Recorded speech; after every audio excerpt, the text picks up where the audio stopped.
Hello, my dear students. Welcome to this video session. In this session, we will discuss the entry of European companies, mainly Dutch and Danes, and their impact on Indian polity, which has been prescribed by Rani Channamma University, Belgaum, for you. That is BA 5th semester paper 1st History of Modern India. ಆತ್ಮೀಯ ವಿದ್ಯಾರ್ಥಿಗಳೇ, ಈ video ಸೆಷನ್ಗೆ ತಮ್ಮೆಲ್ಲರಿಗೂ ಸ್ವಾಗತ. ಈ ಸೆಷನ್ನಲ್ಲಿ ನಾವು ಭಾರತಕ್ಕೆ European ಕಂಪನಿಗಳು, ಡಚ್ಚರು ಮತ್ತು ಡ್ಯಾನಿಷರು ಅವರ ಆಗಮನ ಮತ್ತು ಭಾರತದ ರಾಜಕೀಯದ ಮೇಲೆ ಅವುಗಳ ಪ್ರಭಾವ ಈ ವಿಷಯದ ಬಗ್ಗೆ ಚರ್ಚಿಸಲಿದ್ದೇವೆ. ರಾಣಿ ಚೆನ್ನಮ್ಮ ವಿಶ್ವವಿದ್ಯಾಲಯ ಬೆಳಗಾವಿ BA 5ನೇ ಸೆಮಿಸ್ಟರ್ನ ಪತ್ರಿಕೆ 1 ಅಂದರೆ ಆಧುನಿಕ ಭಾರತದ ಇತಿಹಾಸ ಪತ್ರಿಕೆಯಲ್ಲಿ ಇದು ಸೂಚಿತವಾಗಿದೆ.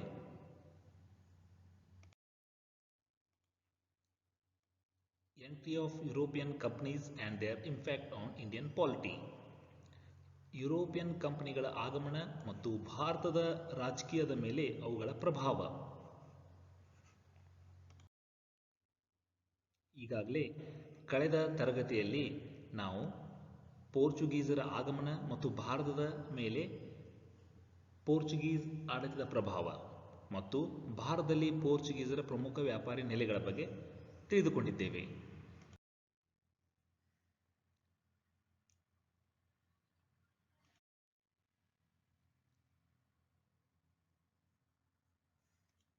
Dear students, after the fall of Constantinople in 1453, the Portuguese were the first to discover new sea route to India and they profited by it. After seeing their profits by the trade with India, the second country which entered this trade from sea route was Netherlands. Netherlands is another European country. From here, the Dutch came to India. Sometimes Netherlands is also known as Holland. Holland is a province in Netherlands. ಪ್ರೀತಿಯ ವಿದ್ಯಾರ್ಥಿಗಳೇ, 1453ರಲ್ಲಿ ಕಾನ್ಸ್ಟಾಂಟಿನೋಪಲ್ನ ಪತನದ ನಂತರ ಪೋರ್ಚುಗೀಸರು ಭಾರತಕ್ಕೆ ಹೊಸ ಜಲಮಾರ್ಗವನ್ನು ಕಂಡುಹಿಡಿದು ವ್ಯಾಪಾರದ ಮೂಲಕ ಅಭೂತಪೂರ್ವ ಲಾಭವನ್ನು ಪಡೆದರು. ಈ ಲಾಭವನ್ನು ನೋಡಿದ ಇತರೆ ಯುರೋಪಿಯನ್ ರಾಷ್ಟ್ರಗಳು ಈ ಒಂದು ವ್ಯಾಪಾರದ ಲಾಭ ಪಡೆಯಲು ಪ್ರಯತ್ನಿಸಲು ಪ್ರಾರಂಭಿಸಿದವು. ಹೀಗೆ ಪ್ರಯತ್ನಿಸಿದವರಲ್ಲಿ ನೆದರ್ಲ್ಯಾಂಡ್ ರಾಷ್ಟ್ರ ಕೂಡ ಒಂದು. ನೆದರ್ಲ್ಯಾಂಡ್ ರಾಷ್ಟ್ರದಿಂದ ಡಚ್ಚರು ಭಾರತಕ್ಕೆ ವ್ಯಾಪಾರಕ್ಕೆ ಬಂದರು. ನೆದರ್ಲ್ಯಾಂಡನ್ನು ಹಾಲೆಂಡ್ ಎಂಬ ಇನ್ನೊಂದು ಹೆಸರಿನಿಂದ ಕೂಡ ಕರೆಯುತ್ತಾರೆ. ಹಾಲೆಂಡ್ ಇದು ನೆದರ್ಲ್ಯಾಂಡ್ನ 12 ಪ್ರಾಂತಗಳಲ್ಲಿ ಒಂದು. In 1602, the States General of Netherlands amalgamated many trading companies into the East India Company of the Netherlands. This company was also empowered to carry on war, to conclude treaties, to take possession of territory and to erect fortresses. My dear students, this is very important. This is the first among the European companies which has empowered to carry on wars, to conclude treaties, even to take possession of territories. Okay, you have to remind this thing. Next one, their first factory in Masulipatanam in 1605. They established trading centers in Nagapattanam, Pulicat, Surat, Karaikal, Chinsur, Kasim Bazar and Cochin. Pulicat served as the Coromandel headquarters of Dutch East India Company. ವಿದ್ಯಾರ್ಥಿಗಳೇ, ಸಾಮಾನ್ಯ ಶಕೆ 1606ರಲ್ಲಿ ನೆದರ್ಲ್ಯಾಂಡ್ನಲ್ಲಿ ಇರುವಂತಹ ವ್ಯಾಪಾರಿ ಕಂಪನಿಗಳನ್ನು ಕೂಡಿಸಿ East India company of Netherlands ಎಂಬ ಒಂದು ಕೂಡು ಬಂಡವಾಳ ಕಂಪನಿಯನ್ನು ಸ್ಥಾಪಿಸಲಾಯಿತು. ಈ ಒಂದು ಕಂಪನಿಗೆ ಯುದ್ಧಗಳನ್ನು ಮಾಡಲು, ಒಪ್ಪಂದಗಳನ್ನು ಮಾಡಿಕೊಳ್ಳಲು ಪ್ರದೇಶಗಳನ್ನು ವಶಕ್ಕೆ ಪಡೆದುಕೊಳ್ಳಲು, ಕೋಟೆಗಳನ್ನು ರಚಿಸಿಕೊಳ್ಳಲು ಅಧಿಕಾರವನ್ನು ನೀಡಲಾಗಿತ್ತು. ಹೀಗೆ ಯುದ್ಧಗಳನ್ನ ಮಾಡಲು, ಒಪ್ಪಂದಗಳನ್ನ ಮಾಡಿಕೊಳ್ಳಲು, ಕೋಟೆಗಳನ್ನು ಕಟ್ಟಿಸಿಕೊಳ್ಳಲು ಮತ್ತು ಪ್ರದೇಶಗಳನ್ನು ವಶಪಡಿಸಿಕೊಳ್ಳಲು ಪರವಾನಗಿ ಪಡೆದಂಥ ಕೆಲವು ಯುರೋಪಿಯನ್ ಕಂಪನಿಗಳಲ್ಲಿ ಡಚ್ ಈಸ್ಟ್ ಇಂಡಿಯಾ ಕಂಪನಿ ಕೂಡ ಒಂದು. East India company of the Netherlands ಅನ್ನು ನಾವು ಡಚ್ ಈಸ್ಟ್ ಇಂಡಿಯಾ ಕಂಪನಿ ಕೂಡ ಕರೆಯುತ್ತೇವೆ. ಡಚ್ಚರು ಸಾಮಾನ್ಯ ಶಕೆ 1605ರಲ್ಲಿ ಮಸುಲಿಪಟ್ಟಣಂನಲ್ಲಿ ಮೊದಲ ತಮ್ಮ ಒಂದು ವ್ಯಾಪಾರಿ ಫ್ಯಾಕ್ಟರಿಯನ್ನು ಸ್ಥಾಪಿಸಿದರು. ನಂತರ ನಾಗಪಟ್ಟಣಂ, ಪುಲಿಕ್ಯಾಟ್, ಸೂರತ್, ಕರೈಕಲ್, ಚಿನ್ಸೂರ್, ಕಾಸಿಂ ಬಜಾರ್ ಮತ್ತು ಕೊಚ್ಚಿನ್ದಲ್ಲಿ ಅವರು ವ್ಯಾಪಾರಿ ನೆಲೆಗಳನ್ನು ಸ್ಥಾಪಿಸಿದರು. ಪುಲಿಕ್ಯಾಟ್ ಭಾರತದಲ್ಲಿ ಡಚ್ಚರ ಕೇಂದ್ರ ಕಚೇರಿ, ಕೇಂದ್ರ ವ್ಯಾಪಾರಿ ನೆಲೆಯಾಗಿತ್ತು. Meanwhile, the English posed a serious challenge to the commercial interests of the Dutch. The commercial rivalry soon turned into bloody warfare. At Amboina, Indonesia, where they Dutch massacred 10 Englishmen and 9 Japanese in 1623. After prolonged warfare, both made compromises and British agreed to withdraw all their claims on Indonesia, and the Dutch retired from India to concentrate on their more profitable trade in Indonesia. After the Battle of Plassey in 1759 at Battle of Bidera, which is also called as Battle of Hooghly, British finally defeated and pulled out Dutch from India.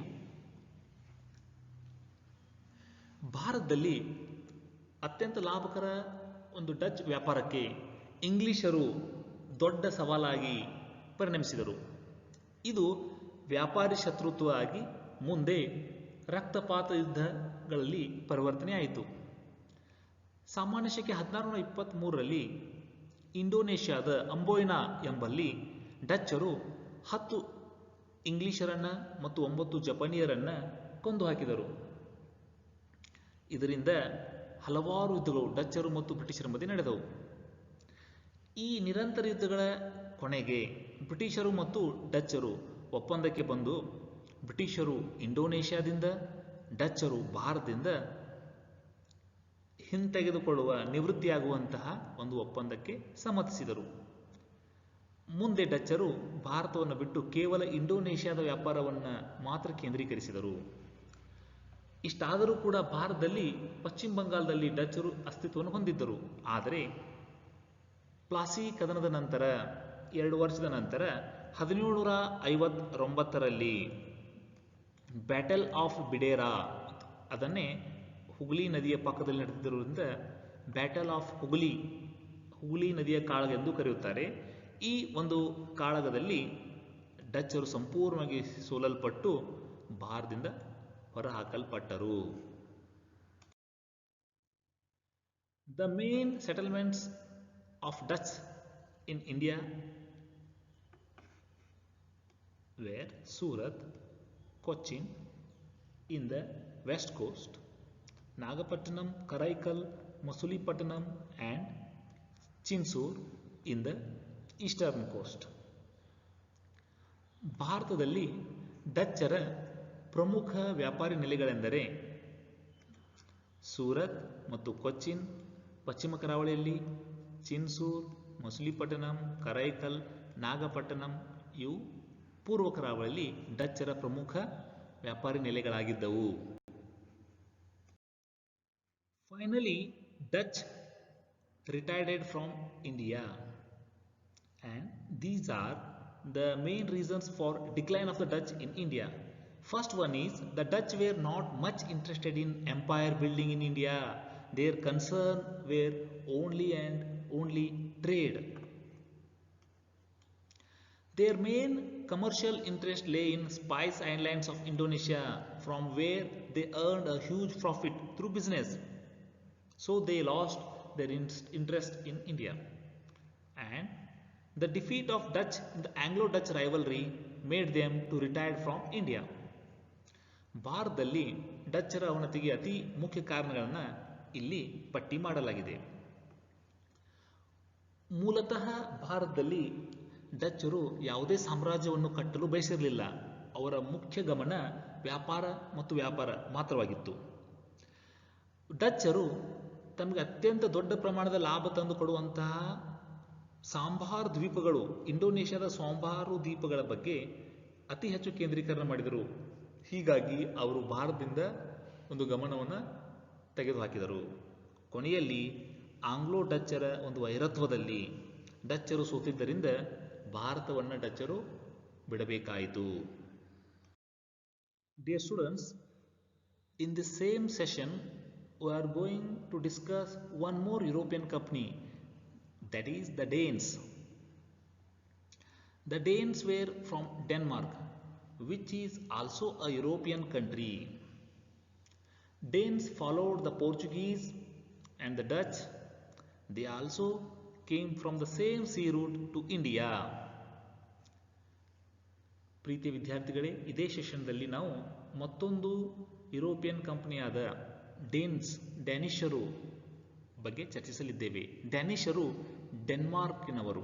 ಇವರು ಕೂಡ European ಇತರೆ ವ್ಯಾಪಾರಿ ಕಂಪನಿಗಳಾದಂಥ ಪೋರ್ಚುಗೀಸರು, ಡಚ್ಚರು ರಂತೆ ಭಾರತಕ್ಕೆ ಜಲಮಾರ್ಗದ ಮೂಲಕ ವ್ಯಾಪಾರಕ್ಕೆ ಬಂದರು. The Danes. The Danish East India Company was established in 1616. They founded a factory at Tranquebar near Tanjavur. Their main settlement was at Srirampur near Kolkata. The Danish finally sold their all factories to the British government in 1845, and the Danish, who are better known for their missionary activities than for commerce, changed their mind towards China. ಡ್ಯಾನಿಷರು ವಿದ್ಯಾರ್ಥಿಗಳೇ, ನಂತರ ಬಂದಂತಹ ಡ್ಯಾನಿಷರು Danish East India ಕಂಪನಿಯನ್ನು ಸಾಮಾನ್ಯ ಶಕೆ 1616ರಲ್ಲಿ ಸ್ಥಾಪಿಸಿದರು. ಇವರು ತಮಿಳುನಾಡಿನ ತಂಜಾವೂರಿನ ಸಮೀಪ ಟ್ರಂಕಬಾರ್ದಲ್ಲಿ ತಮ್ಮ ವ್ಯಾಪಾರಿ ನೆಲೆಯನ್ನು ಸ್ಥಾಪಿಸಿದರು. ಭಾರತದಲ್ಲಿ ಇವರ ಅತಿ ಮುಖ್ಯ ವ್ಯಾಪಾರಿ ನೆಲೆ ಶ್ರೀರಾಂಪುರ್ ಆಗಿದೆ. 1845ರ ಆಸುಪಾಸಿನಲ್ಲಿ ಡ್ಯಾನಿಷರು ತಮ್ಮ ಎಲ್ಲ ವ್ಯಾಪಾರಿ ನೆಲೆಗಳನ್ನು ಬ್ರಿಟಿಷರಿಗೆ ಮಾರಿ ಚೀನಾತ್ತ ಮುಖ ಮಾಡಿದರು. ಏಕೆಂದರೆ ಡ್ಯಾನಿಷರು ವ್ಯಾಪಾರ ವಾಣಿಜ್ಯಕ್ಕಿಂತ ಮಿಷನರಿ ಚಟುವಟಿಕೆಗೆ ಹೆಚ್ಚಿಗೆ ಪ್ರಸಿದ್ಧರಾಗಿದ್ದಾರೆ. ಈ ಮಿಷನರಿ ಚಟುವಟಿಕೆಗಳನ್ನು ಚೀನಾದಲ್ಲಿ ಮಾಡಲು ಅವರು ಭಾರತದಿಂದ ನಿರ್ಗಮಿಸಿದರು. There are only two important settlements of Danes in India. One is Tranquebar, another one is Srirampur. ಭಾರತದಲ್ಲಿ ಡ್ಯಾನಿಷರ ಅತಿ ಮುಖ್ಯ ವ್ಯಾಪಾರಿ ನೆಲೆಗಳೆಂದರೆ ಒಂದು ಟ್ರಂಕಬಾರ್, ಇನ್ನೊಂದು Shrirampur. Dear students, let's summarize what we have learnt till now. The United East India Company of Netherlands was formed in 1602 by the Dutch Parliament, which had the powers to wage wars, make treaty and build ports. Dutch trading factories in India were Masulipattnam, Pulicat, Chinsur, Nagapattinam and Cochin. The defeat of Dutch in Anglo-Dutch rivalry and the shifting of Dutch attention towards the Spice Island, Battle of Bidera, which was the turning point. English finally defeated the Dutch, so the Dutch exited from India. The next European company was Danish East India Company, which was established in 1606. Danes' factories were at Tranquebar and Srirampur. The Danes sold their factories to British to concentrate on missionary activities in China. ವಿದ್ಯಾರ್ಥಿಗಳೇ, ಇಲ್ಲಿಯವರೆಗೆ ಕಲಿತಂಥ ಪ್ರಮುಖ ಅಂಶಗಳನ್ನು ನೋಡೋಣ. United East India company of Netherlands, East India company of Dutch, East India company of Netherlands ಅನ್ನುವಂಥ company ಸಾಮಾನ್ಯ ಶಕೆ 1602ರಲ್ಲಿ ಸ್ಥಾಪಿಸಲ್ಪಟ್ಟಿತು. ಇದು ಯುದ್ಧಗಳನ್ನ ಮಾಡಲು, ಒಪ್ಪಂದಗಳನ್ನ ಮಾಡಲು, ಕೋಟೆಗಳನ್ನು ಕಟ್ಟಲು ಪೂರ್ವಾನುಮತಿಯನ್ನು ಪಡೆದಿತ್ತು. ಡಚ್ಚರು ಭಾರತಕ್ಕೆ ಬಂದ ಮೇಲೆ ಮಸುಲಿಪಟ್ಟಣಂ, ಪುಲಿಕ್ಯಾಟ್, ಚಿನ್ಸೂರ್, ನಾಗಪಟ್ಟಣಂ ಮತ್ತು ಕೊಚ್ಚಿನ್ದಲ್ಲಿ ತಮ್ಮ ವ್ಯಾಪಾರಿ ಕೋಟೆಗಳನ್ನು ಕಟ್ಟಿದರು. ಆಂಗ್ಲೋ ಡಚ್ ಒಂದು ವೈರತ್ವದಲ್ಲಿ ಡಚ್ಚರ ಸೋಲು ಮತ್ತು ಸಾಂಬಾರ್ ದ್ವೀಪಗಳಿಗೆ ಸಂಪೂರ್ಣ ಗಮನ ಕೇಂದ್ರೀಕರಿಸಿದ್ದರಿಂದ ಅವರು ಭಾರತದಿಂದ ಡಚ್ಚರು ನಿವೃತ್ತಿಗೊಂಡರು. ಅದರಲ್ಲೂ ಮುಖ್ಯವಾಗಿ ಬ್ಯಾಟಲ್ ಆಫ್ ಬಿಡೇರಾದಲ್ಲಿ ಇಂಗ್ಲಿಷರಿಂದ ಸಂಪೂರ್ಣ ಸೋತು ಡಚ್ಚರು ಭಾರತದಿಂದ ಕಾಲ್ಕಿತ್ತರು. ನಂತರ ಬಂದಂತಹ ಡ್ಯಾನಿಷರು ಡ್ಯಾನಿಷ್ ಈಸ್ಟ್ ಇಂಡಿಯಾ ಕಂಪನಿಯನ್ನು ಸಾಮಾನ್ಯ ಶಕೆ 1616ರಲ್ಲಿ ಸ್ಥಾಪಿಸಿದರು. ಇವರ ಪ್ರಮುಖ ವ್ಯಾಪಾರಿ ನೆಲೆಗಳು ಭಾರತದಲ್ಲಿ ಟ್ರಂಕಬಾರ್ ಮತ್ತು ಶ್ರೀರಾಂಪುರ್ ಆಗಿದ್ದವು. ಕೊನೆಯಲ್ಲಿ ಡ್ಯಾನಿಷರು ತಮ್ಮೆಲ್ಲ ವ್ಯಾಪಾರಿ ಕೋಟೆಗಳನ್ನು ಬ್ರಿಟಿಷರಿಗೆ ಮಾರಿ ಚೀನಾದಲ್ಲಿ ಮಿಷನರಿ ಕಾರ್ಯಗಳಿಗೆ ತಮ್ಮನ್ನು ತಾವು ತೊಡಗಿಸಿಕೊಂಡರು. Students, now we will discuss the questions from this session. Question number 1. Dash dash were responsible for the Amboina massacre. Option A, English East India Company. Option B, Dutch East India Company. Option C, Portuguese East India Company. Option D, French East India Company. ವಿದ್ಯಾರ್ಥಿಗಳೇ, ಈ ಒಂದು ಸೆಷನ್ಗೆ ಸಂಬಂಧಪಟ್ಟಂತಹ ಪ್ರಮುಖ ಪ್ರಶ್ನೆಗಳನ್ನ ಈಗ ಚರ್ಚಿಸೋಣ. ಮೊದಲನೆಯ ಪ್ರಶ್ನೆ, ಅಂಬೋಯ್ನಾ ಕಗ್ಗೊಲೆಗೆ ಕಾರಣಕರ್ತ ಜವಾಬ್ದಾರಿಯಾದವರು ಯಾರು? English East India company, Dutch East India company, Portuguese East India company, French East India company. ಸಾಮಾನ್ಯ ಶಕೆ 1623ರಲ್ಲಿ ನಡೆದಂತಹ ಇಂಡೋನೇಷ್ಯಾ ದ್ವೀಪಗಳಲ್ಲಿ ನಡೆದಂತಹ ಅಂಬೋಯ್ನಾ ಕಗ್ಗೊಲೆ ಮುಖ್ಯ ಕಾರಣ ಡಚ್ ಈಸ್ಟ್ ಇಂಡಿಯಾ ಕಂಪನಿ. ಸರಿ ಉತ್ತರ Dutch East India company. Question number 2. Dash dash served as the Coromandel headquarters of the Dutch East India Company. Karaikal, Pulicat, Masulipatam, Madras. ಪ್ರಶ್ನೆ 2. ಕೋರಮಂಡಲ ತೀರದಲ್ಲಿ ಡಚ್ ಈಸ್ಟ್ ಇಂಡಿಯಾ ಕಂಪನಿಯ ರಾಜಧಾನಿಯಾಗಿ ಕಾರ್ಯನಿರ್ವಹಿಸಿದ ವ್ಯಾಪಾರಿ ನೆಲೆ ಯಾವುದು? ಕರೈಕಲ್, ಪುಲಿಕ್ಯಾಟ್, ಮಸುಲಿಪಟ್ನಂ, ಮದ್ರಾಸ್. ಈ ಪ್ರಶ್ನೆಯ ಸರಿ ಉತ್ತರ ಪುಲಿಕ್ಯಾಟ್.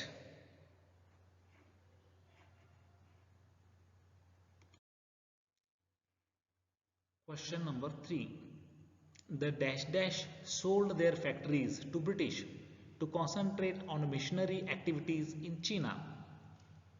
Options are Portuguese, Dutch, British, Danes.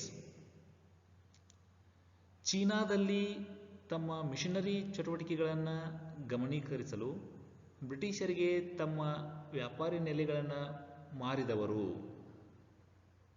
ಆಯ್ಕೆಗಳು ಪೋರ್ಚುಗೀಸರು, ಡಚ್ಚರು, ಬ್ರಿಟಿಷರು, ಡೇನ್ಸರು ಅಥವಾ ಡ್ಯಾನಿಷರು. ಈ ಪ್ರಶ್ನೆಗೆ ಸರಿಯಾದ ಉತ್ತರ ಡ್ಯಾನಿಷರು. The right answer for this question is Danes. Question number 4. Who had their headquarters at Tranquebar? Options are Portuguese, Dutch, British, Danes. ಪ್ರಶ್ನೆ 4. ಟ್ರಂಕಬಾರ್ದಲ್ಲಿ ತಮ್ಮ ಕೇಂದ್ರ ಕಚೇರಿಯನ್ನು ಹೊಂದಿರುವಂತಹ ಯುರೋಪಿಯನ್ ಶಕ್ತಿ ಯಾವುದು? ಪೋರ್ಚುಗೀಸರು, ಡಚ್ಚರು, ಬ್ರಿಟಿಷರು, ಡ್ಯಾನಿಷರು. ಈ ಪ್ರಶ್ನೆಗೆ ಸರಿಯಾದ ಉತ್ತರ ಡ್ಯಾನಿಷರು ಅಥವಾ Danes. The last question from this session is, the Battle of Bidera was fought between the British and dash dash. Options are Portuguese, Dutch, French, Danish. Battle of Bedara British ಮತ್ತು ಯಾರ ಮಧ್ಯೆ ನಡೆಯಿತು? ಆಯ್ಕೆಗಳು ಪೋರ್ಚುಗೀಸರು, ಡಚ್ಚರು, ಫ್ರೆಂಚರು, ಡ್ಯಾನಿಷರು. ಈ ಪ್ರಶ್ನೆಗೆ ಸರಿಯಾದ ಉತ್ತರ ಡಚ್ಚರು. The right answer is Dutch. Dear students, till now we have studied three major European companies: Portuguese, Dutch and Danes. Next we will study about the British in the next video session. ವಿದ್ಯಾರ್ಥಿಗಳೇ, ಇಲ್ಲಿಯವರೆಗೆ ನಾವು European ಕಂಪನಿಗಳಾದಂಥ ಪೋರ್ಚುಗೀಸರು, ಡಚ್ಚರು, ಡ್ಯಾನಿಷರ ಬಗ್ಗೆ ಅಧ್ಯಯನ ಮಾಡಿದ್ದೇವೆ. ಮುಂದಿನ video ಸೆಷನ್ದಲ್ಲಿ ಇಂಗ್ಲಿಷರ ಬಗ್ಗೆ ಅಧ್ಯಯನ ಮಾಡಲಿದ್ದೇವೆ. ಧನ್ಯವಾದಗಳು. Thank you.